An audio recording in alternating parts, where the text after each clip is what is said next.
Hello दोस्तों, welcome back to my channel. आज की इस वीडियो में हम बात करने वाले हैं आवर्त सारणी की पीरियोडिक टेबल के बारे में। तो आज की इस वीडियो में जानेंगे आवर्त सारणी के सभी तत्वों की पूरी जानकारी, एकदम ट्रिक से जानेंगे कौन से तत्व किस में रखे गए हैं, कौन सी मृदा धातु हैं, कौन सी नाभिकीय गैस हैं, कौन से हैलोजन परिवार हैं। ये सब आप एक मिनट में, एक चुटकियों में याद कर सकते हैं। बस एक ट्रिक की ज़रूरत है और वो ट्रिक आपको सिर्फ और सिर्फ इस वीडियो में ही मिल सकती है। तो आज की इस वीडियो में ये ट्रिक जानेंगे आवर्त सारणी के बारे में। तो चलिए वीडियो को स्टार्ट करते हैं। सबसे पहले ये आवर्त सारणी है। आवर्त सारणी में क्या होता है, 7 आवर्त होते हैं, 18 वर्ग होते हैं और उसमें ब्लॉकों की जो संख्या होती है उसमें 4 ब्लॉक होते हैं। तो जिन्हें अलग अलग आवर्त सारणी को अलग अलग भागों में बांटा गया। आपसे ये क्वेश्चन आ सकता है कि सर्वप्रथम आवर्त सारणी को किसने दिया।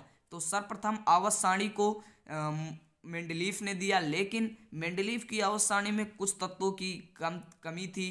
कुछ उन्होंने सही स्थान नहीं रखा, अक्रिय गैसों को सही स्थान नहीं दिया, हाइड्रोजन को सही स्थान नहीं दिया। फिर बाद में मोजले आए, उनके शिष्य मोजले ने बताया नहीं, ऐसा आपने गलत कहा, ऐसा नहीं होता, इन तत्वों को ऐसे रखेंगे तो ये आवर्त सारणी बन गई। वही आवर्त सारणी आज तक चली आ रही है। तो इस आवर्त सारणी में भी कुछ त्रुटियां हैं, लेकिन आज तक उन्हें कोई सुधार नहीं पाया। तो इसीलिए यहाँ पर यही आवर्त सारणी हमारे पास है। तो मेंडलीफ ने बताया कि तत्वों के भौतिक एवं रासायनिक गुण उनके परमाणु क्रमांकों के, परमाणु भारों के आवर्ती फलन होते हैं। लेकिन मोजले ने कहा नहीं, तत्वों के भौतिक एवं रासायनिक गुण उनके परमाणु क्रमांकों के आवर्ती फलन होते हैं। तो फिर आधुनिक आवर्त सारणी में ये बताया गया। फिर यहाँ पर उन्होंने इसे 4 ब्लॉकों में बांट दिया, SPDF। तो इन्होंने सभी जो ब्लॉक है इसमें सब में अलग अलग रखे गए। S में धातु तत्व रखे गए, P में अधातु तत्व रखे गए, T में संक्रमण तत्व रखे गए और F में रेडियो एक्टिव तत्व रखे गए। तो सबसे पहले चलिए देख लेते हैं आवर्त सारणी। आवर्त सारणी जब देखेंगे तभी हम ये सब समझ पाएंगे कौन सा SPDF है, कौन सा क्या है।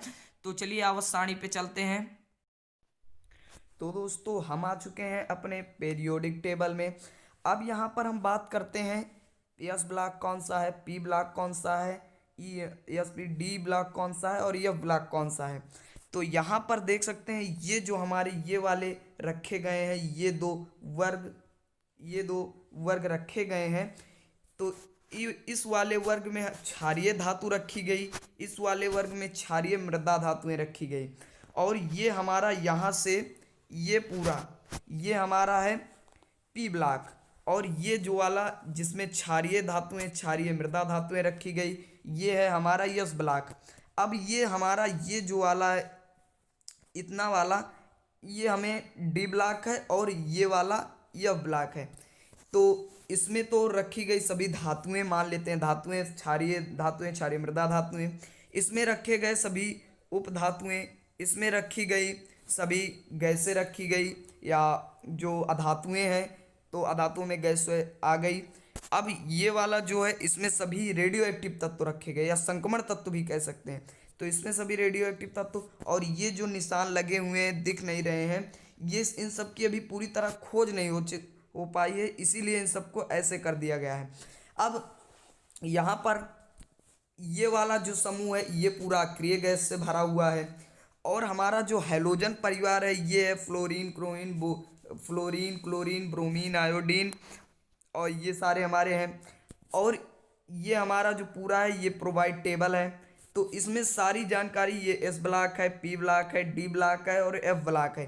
तो यहाँ पर ये समझ गए कौन सा F ब्लॉक है, कौन सा P ब्लॉक है, कौन सा D ब्लॉक है।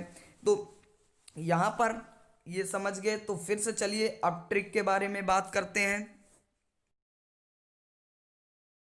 उम्मीद करता हूं दोस्तों कि आप आवर्त सारणी अच्छे से समझ गए होंगे। तो अब चलिए बात करते हैं इनके ट्रिक्स के बारे में। तो सबसे पहले हम बात करते हैं S ब्लॉक के तत्वों में। जैसा कि मैंने आवर्त सारणी में बताया कि कौन से S ब्लॉक हैं, कौन से P, कौन सा D और कौन सा F है। तो S ब्लॉक में हमारे रखे गए क्षारीय धातुएं और क्षारीय मृदा धातु। तो क्षारीय मृदा धातुओं के लिए क्या ट्रिक है। तो क्षारीय मृदा धातुओं में हलीना ने की रब से फरियाद। तो उसमें हमारे कौन कौन से तत्व रखे गए, याद कीजिए प्रोवाइड टेबल में। Hydrogen, lithium, sodium, potassium, rubidium, caesium और फ्रांसियम।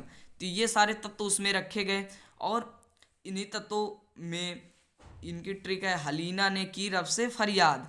तो हा से हाइड्रोजन या एल से लिथियम, एन से ना, हलीना हो गया ने, ये तो हम ऐसे ही जोड़ दिए हैं ताकि अच्छा लगे ट्रिक से भी थोड़ा। तो के से के, की से के मतलब पोटेशियम, रब से रुबिडियम, से सीजियम और फरियाद से फ्रांसियम। फ्रांसियम या रेडियो एक्टिव तत्व है, इसे आप नहीं बोलेंगे तो भी चल जाएगा। तो ये हो गया।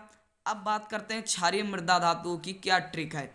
तो याद कीजिए प्रोवाइड टेबल में मैंने क्या बताया था, उसमें था कौन कौन सी धातुएं रखी गई थी, विलेरियम, magnesium, beryllium, magnesium, calcium, strontium, barium, radium, ये सारे रखे गए थे उसमें।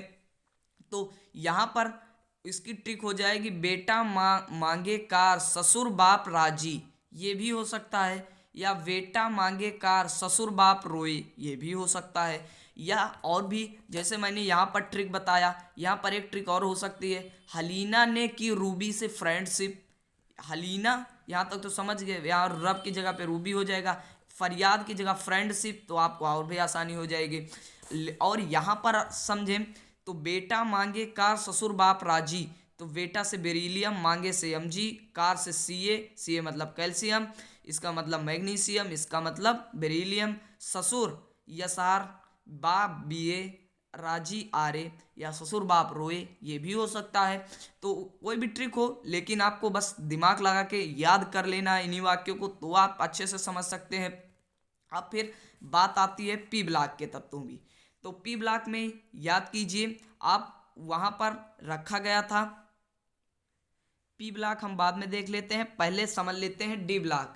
तो क्योंकि धातुओं से फिर अधातुओं की ओर आते हैं, नहीं तो हम उपधातुओं में चले जाएंगे तो फिर ये हम भूल सकते हैं। तो डी ब्लॉक पहले समझ लेते हैं। तो डी ब्लॉक में हमारे दो चीजें रखी गई थी मेन, एक तो रखा गया था हैलोजन धातुएं और अक्रिय गैसें रखी गई थी। तो आप याद कीजिए जो साइड वाला था वही है। तो यहाँ पर हैलोजन तत्वों के लिए ट्रिक क्या है, फसल बरीएट, ये आप याद कर लीजिए, फसल बरीएट, एफ से फ्लोरीन, एक Cl से क्लोरीन, Br से ब्रोमीन, I से आयोडीन, और ये टी तो रेडियो एक्टिव तत्व है, इसे आप नहीं लिखेंगे तो भी चल जाएगा।